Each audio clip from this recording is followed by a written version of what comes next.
Welcome back to my channel দর্শক বন্ধু। আমার চ্যানেলের একটি নতুন ভিডিওতে আপনাদের স্বাগত জানাচ্ছি। আজকে আমরা চলে এসেছি ন্যাশনাল লাইব্রেরিতে। আলিপুর জু অর্থাৎ আলিপুর চিড়িয়াখানার ঠিক সামনেই রয়েছে ন্যাশনাল লাইব্রেরি, যেটি ভারতের মধ্যে সর্ববৃহৎ লাইব্রেরি। তবে আজকে আমরা এসেছি মিউজিয়াম অফ ওয়ার্ড দেখতে, যেটা আলিপুর ন্যাশনাল লাইব্রেরির ভিতরেই উদ্বোধন হয়েছে খুবই রিসেন্টলি। আসুন দেখতে থাকুন আমার ভিডিওতে। নমস্কার বন্ধুরা, আজকে চলে এসেছি ন্যাশনাল লাইব্রেরিতে। আর এতক্ষণে নিশ্চয়ই আপনারা খবর পেয়ে গেছেন, ন্যাশনাল লাইব্রেরিতে চলছে মানে উদ্বোধন হয়েছে শব্দ মিউজিয়াম, ভারতের প্রথম সাউন্ড মিউজিয়াম কলকাতার বুকে ন্যাশনাল লাইব্রেরির ভেতরে। তো এই সোশ্যাল মিডিয়ার মাধ্যমেই সেই খবরটা পেয়ে আর দেরি না করে হাজব্যান্ডকে নিয়ে চলে এসেছি আজ ন্যাশনাল লাইব্রেরিতে। দুটো কারণ, এক তো এটা একটা খুব ইন্টারেস্টিং জিনিস, দেখে আর লোভ সামলাতে পারলাম না, কারণ যে ভিডিওগুলো দেখলাম অন্যরা যারা এসে কভার করেছে অলরেডি, এত সুন্দর সুন্দর অ্যাক্টিভিটিস ভিতরে রয়েছে এবং নতুন ওয়েজ অফ লার্নিং, শেখার যেসব পদ্ধতিগুলো, সেগুলো সত্যি ইন্টারেস্টিং লাগলো। তাই আজকে রবিবার চলে এসেছি। শুধু হ্যাঁ, আর দ্বিতীয়ত হলো যে এখনই আসার কারণ, কারণ 15 আগস্ট অবধি এখানে প্রবেশ মূল্য ফ্রি, এন্ট্রি ফ্রি। সো তারপরে 75 টাকা করে পার হেড টিকিট ফেয়ার লাগবে। তাই এই ফ্রি এর সুযোগটা নিতেও খানিকটা আশা বলা যায়। তো ন্যাশনাল লাইব্রেরি চত্বরের ভিতরটা দেখতে পাচ্ছেন, খুব সুন্দর। আমি তো প্রথমবার এলাম। এখানে পার্কিং, গেট দিয়ে ঢোকার পর খানিকটা আসার পরেই পার্কিং রয়েছে এবং এরপর আমরা মেন চত্বরের দিকে এগিয়ে চলেছি। ন্যাশনাল লাইব্রেরির ইতিহাস যদি একটু ঘাটাঘাটি করা যায়, তাহলে জানা যায় 1836 সালে এই লাইব্রেরিটি প্রথম স্থাপিত হয়েছিল ক্যালকাটা পাবলিক লাইব্রেরি নামে, এবং তারপর 1902 সালে এটি ইম্পেরিয়াল লাইব্রেরির সাথে মার্জ হয় এবং ইম্পেরিয়াল লাইব্রেরি নামে খ্যাত হয়। এরপর স্বাধীনতার পরে অর্থাৎ 1948 সালে সেই ইম্পেরিয়াল লাইব্রেরি থেকে নাম হয় ন্যাশনাল লাইব্রেরি অফ ইন্ডিয়া। এটি ভলিউম অর্থাৎ সবচেয়ে বেশি পরিমাণে বই বা স্ক্রিপ্ট বা নিউজ পেপার বা যা কিছু প্রিন্টেড হয় ভারতে, সবকিছুরই কপি এইখানে থাকে, এই লাইব্রেরিতে এসে পাওয়া যায়। এবং এটি জনসাধারণের জন্য এন্ট্রি সারা বছরই ফ্রি। লাইব্রেরির কার্ড থাকতে হয়, অনলাইনে কিছু নিয়মাবলীর মাধ্যমে সেই কার্ড পাওয়া যায়। এবং এর মধ্যে যে ভাষা ভবন এই লাইব্রেরি চত্বরে, সেখানেই মূল লাইব্রেরির কক্ষটি রয়েছে। এবং অপরদিকে আরেকটি বিল্ডিং এ এই ওয়ার্ড মিউজিয়াম বা শব্দের জাদুঘরটি বানানো হয়েছে। শব্দের জাদুঘরে প্রবেশ করার পরেই প্রথমেই বাঁদিকে টিকিট কাউন্টার পড়বে, সেখানে আপনাদের গিয়ে টিকিট নিতে হবে। 15ই আগস্ট অবধি এখানে এন্ট্রি ছিল সম্পূর্ণ ফ্রি, অর্থাৎ বিনামূল্যে প্রবেশ করতে পারতেন, কিন্তু 15ই আগস্টের পরে যদি আপনি চান, তাহলে আপনাকে 75 টাকা বা 75 রুপিস পার হেড টিকিট কেটে এই মিউজিয়ামে প্রবেশ করতে হবে। কেটে ভিতরে প্রবেশ করার পরে প্রথমেই যে অংশটি আসে, সেখানে দেখানো হয়েছে কিভাবে মহাশূন্য থেকে শব্দের সৃষ্টি হয়েছে। কাঠের মতো একটি জিনিস দিয়ে বাজিয়ে এখানে আপনি অনুভব করতে পারবেন সেটি। কলকাতায় তো বটেই, ভারতবর্ষে প্রথম এরকম একটি মিউজিয়াম হয়েছে যেখানে আপনি অন্যান্য মিউজিয়ামের মতন যেখানে শুধু দূর থেকে কোনো জিনিস আপনাকে দেখতে হয়, এখানে সেরকম নয়। বেশিরভাগ জিনিসই আপনি হাতে ছুঁয়ে বা কানে শুনে দেখতে পাবেন। এমনকি অন্যান্য ইন্দ্রিয় যেমন নাকে সুখে অর্থাৎ ঘ্রাণের সাথেও ভাষার কি সম্পর্ক সেগুলোও এখানে বিভিন্ন ভাবে বর্ণনা করা হয়েছে, আপনারা এসে এক্সপিরিয়েন্স করতে পারেন। এই জায়গায় যেখানে সবাই ঝুঁকে পড়ে দেখছে, এখানে একটি স্ক্রিন রয়েছে যেখানে আপনি ভাষা বদল করে বিভিন্ন ভাষাতে প্রচলিত কবিতা বা গান শুনতে পারবেন এবং সুইচ টিপে ভাষা পরিবর্তন করে সে অন্য ভাষায় যেতে পারেন এবং এই রিসিভারের মতন অংশটি কানে লাগিয়ে আপনারা শুনতে পারবেন সেই ভাষার গান বা কবিতাগুলি। এরপরে আসে সেই অংশ এই মিউজিয়ামের যেখানে পঞ্চ ইন্দ্রিয়ের সঙ্গে ভাষার যে সম্পর্ক এবং তা কিভাবে হয়েছে সেটি দেখানো হয়েছে।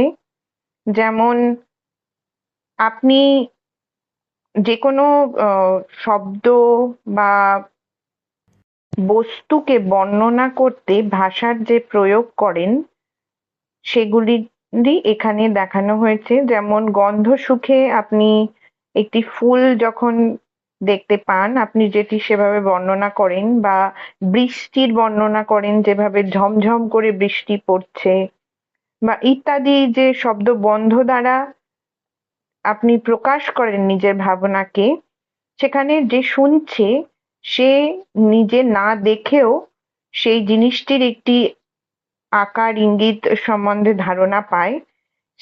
সেই ব্যাপারটিকেই এখানে তুলে ধরা হয়েছে যে পঞ্চ ইন্দ্রিয়ের সঙ্গে ভাষার কি সম্পর্ক। আচ্ছা, আপনারা কি জানেন যে পৃথিবী সৃষ্টির সময় ব্রহ্মা সর্বপ্রথম কোন আওয়াজটি শুনেছিলেন? তা হলো ওম। সৃষ্টির সময় ব্রহ্মা শুনেছিলেন শব্দটি প্রথম, যা হলো ওম। এরকমই অন্যান্য ভাষাতেও সৃষ্টির সময় যে ইতিহাস বিভিন্ন ধর্মে বা জাতিরা জানেন সেইগুলিও এখানে বর্ণনা করা হয়েছে। এছাড়া একটি জায়েন্ট স্ক্রিনে ইন্টারঅ্যাক্টিভ ওয়েতে বিশেষ করে বাচ্চাদের জন্য শেখানোর বিভিন্ন পদ্ধতি রয়েছে। সেখানে গণিতের সমস্যা সহ ভাষার প্রয়োগ সংক্রান্ত বিভিন্ন ইন্টারঅ্যাক্টিভ ওয়েজ রয়েছে, মেনু রয়েছে, আপনারা সেখান থেকে সিলেক্ট করেও দেখতে পারেন। ভাষা সংক্রান্ত ম্যাপও রয়েছে, ভারতের কোন অঞ্চলে কত শতাংশ কোন ভাষাভাষী মানুষ বসবাস করেন ইত্যাদি। এছাড়া নবরস এবং নাট্যশাস্ত্রেও ভাষার প্রয়োগ বা কিভাবে তা উৎপত্তি হয়েছে সেগুলোও সুন্দরভাবে দেখানো হয়েছে আধুনিক প্রযুক্তি ব্যবহার করে, যেমন হলোগ্রামের মাধ্যমে নাচ ইত্যাদি দেখতে পাচ্ছেন। এছাড়া রয়েছে বিভিন্ন পুঁথি যার ব্যাপারে আমরা ইতিহাসের পাতায় পড়েছি যে তাম্রলিপি পুঁথি, সেসবও এখানে দেখার সুযোগ রয়েছে।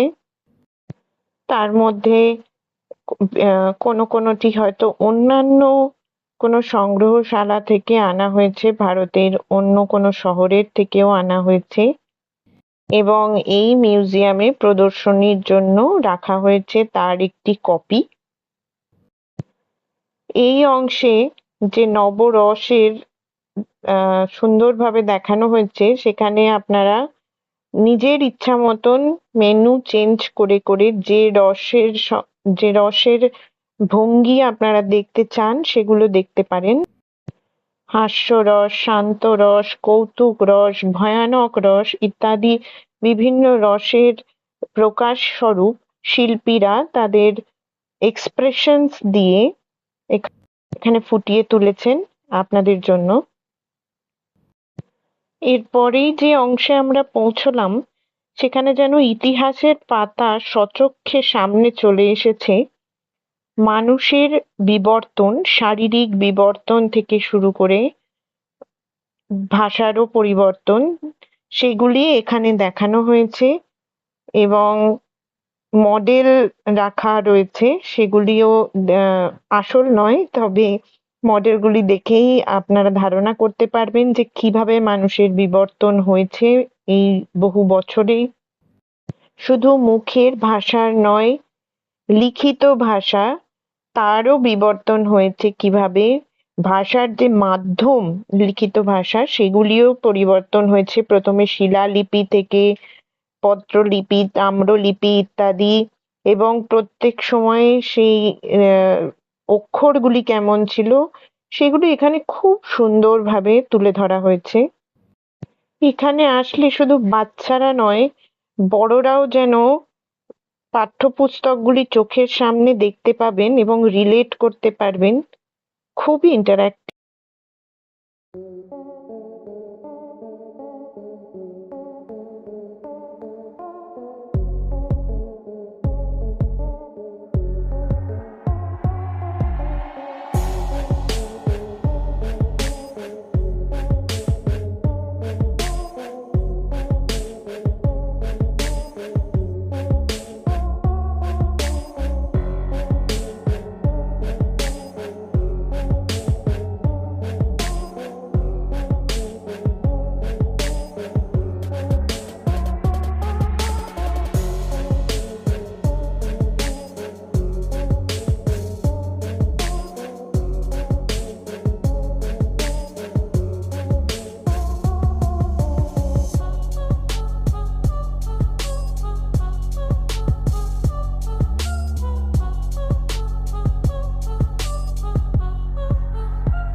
এই মিউজিয়াম বা শব্দের জাদুঘর আপনার ভিতরের প্রশ্নগুলোকে জাগিয়ে তুলবে।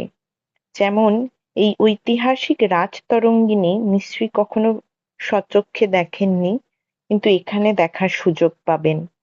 তেমনি নানা বহুমূল্য পুঁথি পুস্তকের এরকম নিদর্শন, আমার তো মনে পড়ে না লাস্ট কবে দেখেছি। ভারতীয় সংগ্রহশালা অর্থাৎ ইন্ডিয়ান মিউজিয়াম, যেটি পার্ক স্ট্রিটে অবস্থিত, সেখানে গেলে অবশ্যই অনেক কিছু দেখার আছে, শেখার আছে। তবে ভাষা সংক্রান্ত বিষয় বা শব্দের উৎপত্তি ইত্যাদি এই মিউজিয়ামেই দেখানো হয়েছে। কিভাবে প্রিন্টিং স্টার্ট হয়েছিল ভারতবর্ষে, প্রথম প্রিন্টিং মেশিন থেকে শুরু করে প্রিন্টিং এ অর্থাৎ মুদ্রণে কালার্স কিভাবে এসেছিল, কিভাবে রং প্রয়োগ শুরু হয়, প্রথম দিকের পত্রিকাগুলি যেগুলি সারা ভারতে আন্দোলনে নতুন মাত্রা যোগ করেছিল, এবং ঋষি অরবিন্দ, বঙ্কিমচন্দ্র, রবীন্দ্রনাথ সহ যেসব মনীষীদের কথা আমরা জানি, তাদের লেখার স্বরূপগুলি, তাদের নিদর্শনগুলিও এই মিউজিয়ামে সুন্দরভাবে সংরক্ষিত রয়েছে। নিশ্চয়ই যাবেন এবং এগুলি দেখে আসবেন। আমার কথায় শুধু বিশ্বাস করবেন না, কারণ গেলে দেখতে পাবেন যে কত কিছু দেখার আছে। ভারতীয়রা যখন প্রিন্টিং করতে শিখলো, বিভিন্ন পত্রিকা ইত্যাদির সাথে তারা আরেকটি জিনিস তৈরি শিখলো, সেটি হলো স্ট্যাম্প টিকিট বা ডাক টিকিট। সেগুলোর সংগ্রহ এখানে দেখতে পাবেন।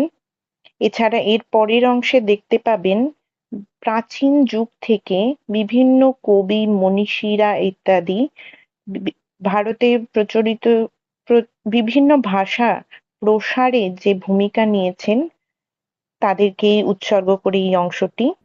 এখানেও একটি ইন্টারেক্টিভ সেকশন রয়েছে, যেখানে যেকোনো ভাষার আপনি ছোট বইগুলি সিলেক্ট করে নির্দিষ্ট জায়গায় রাখলে সেই ভাষায় যে কবি বা মনীষী রয়েছেন তাদের সেই লেখাগুলি ফুটে উঠবে। এরপরে মিউজিয়ামের বাকি কক্ষগুলিতে যেতে পারেন। অনেকগুলি কক্ষ রয়েছে, ঘুরে ঘুরে দেখবেন সবকটি অংশ। আপনাদের নিশ্চয়ই ভালো লাগবে এই আশা করছি, এবং আমার ভিডিওটি ভালো লাগলে লাইক করবেন, কমেন্ট করবেন। আমার চ্যানেলে এখনো সাবস্ক্রাইব না করে থাকলে প্লিজ সাবস্ক্রাইব করে নেবেন, যাতে আপনাদের জন্য নতুন নতুন ভিডিও নিয়ে আসতে পারি। এর পরবর্তী অংশে বিভিন্ন মুখোশ দেখানো হয়েছে, অর্থাৎ শিল্পের সঙ্গে ভাষার যে সম্পর্ক সেগুলি এখানে তুলে ধরার চেষ্টা করা হয়েছে। মুখোশগুলি বিভিন্ন আঞ্চলিক শিল্পকলা, যেমন ধরুন ছৌ নাচ ইত্যাদিতে ব্যবহৃত হয়ে থাকে, এবং সেগুলি কিভাবে মানুষের মনের ভাব প্রকাশের মাধ্যম হয়ে দাঁড়িয়েছে সেগুলি এখানে তুলে ধরা হয়েছে। শুরু থেকেই শিল্প মানুষের অনুভূতি প্রকাশের খুবই শক্তিশালী মাধ্যম।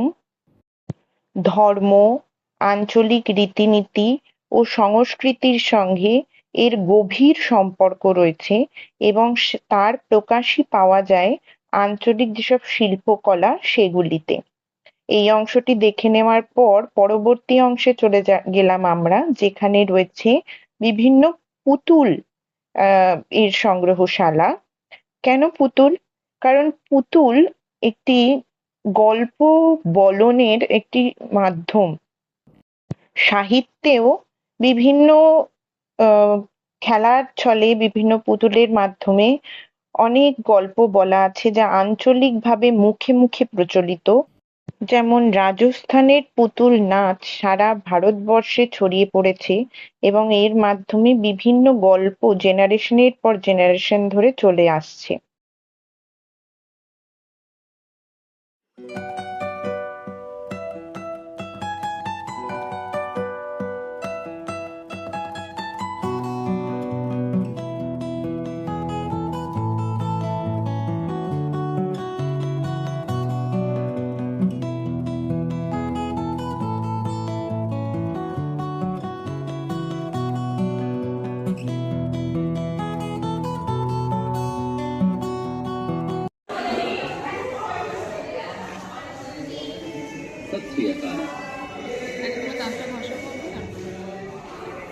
এটা উপরে উপরে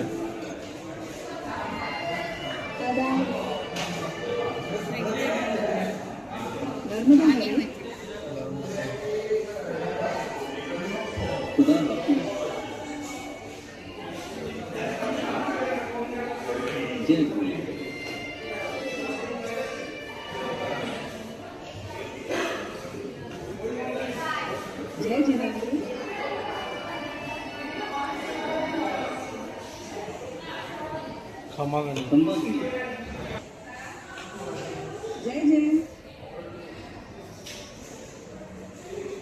राम राम এটা হরিয়ানা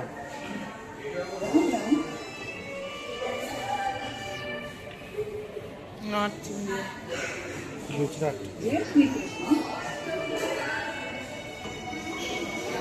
এখানে একটি সেকশন রয়েছে যেখানে ইন্টারঅ্যাক্টিভ ভাবে আপনি সিলেক্ট করতে পারবেন ভাষার খেলা। যেমন একটি সেন্টেন্স দেওয়া হয়েছে, সেটি কোন ভাষার সাথে যুক্ত সেগুলি আপনাকে সিলেক্ট করতে হবে, এবং 5টি প্রশ্নের সঠিক উত্তর দিলে আপনি 50 আউট অফ 50 স্কোর করবেন। এরপর হাতিগুম্ফা লিপির একটি প্রদর্শনী দেখা যায়, আর আরো একটি ইন্টারঅ্যাক্টিভ স্ক্রিন রয়েছে, সেখানে আপনি যদি যেকোনো টাইম পিরিয়ড সিলেক্ট করেন ভারতের, তাহলে সেই সময়কালের রাজাদের ইতিহাস বা সে সময় যে উল্লেখযোগ্য ঘটনা হয়েছিল বা উল্লেখযোগ্য পুঁথি আছে সেগুলি সেখানে দেখানো হবে। এভাবেও আপনারা শিখতে পারেন। আরো এগোলে দেখতে পারবেন অরিজিনাল কিছু তাম্রলিপি, যা ভারতবর্ষের বিভিন্ন সময়কালকে তুলে ধরছে। শিলালিপি, তাম্রলিপি ইত্যাদি, এবং সেই সময়ের রাজাদের যে অবদান সেগুলিও সেখানে তুলে ধরা হয়েছে। বিভিন্ন বাদ্যযন্ত্রের ব্যবহার এবং সেগুলি কিভাবে ভাষার সঙ্গে জড়িত সেগুলোও এখানে আছে। এরপর আবারও সেই সেকশনটি চলে আসে যেখানে প্রিন্টিং বা মুদ্রণের বিভিন্ন নিদর্শন আমরা দেখতে পাই। প্রাচীনকাল থেকেই যে মূল্যবান পুঁথি বা গ্রন্থগুলিও প্রিন্ট করা হয়েছে, সচিত্র মুদ্রণ, সেগুলোও নিদর্শন আমরা দেখতে পাই। ওয়ার্ড মিউজিয়াম বা শব্দের জাদুঘরের সাফল্য কামনা করে এবং শিক্ষিত ভারতীয় জনতা এবং বিদেশি নাগরিকদেরও যাতে এটি আকর্ষণ করে, সেই আশা রেখে আজকের ভিডিও এখানেই শেষ করছি। ভালো থাকবেন, দেখা হচ্ছে পরবর্তী ভিডিওতে।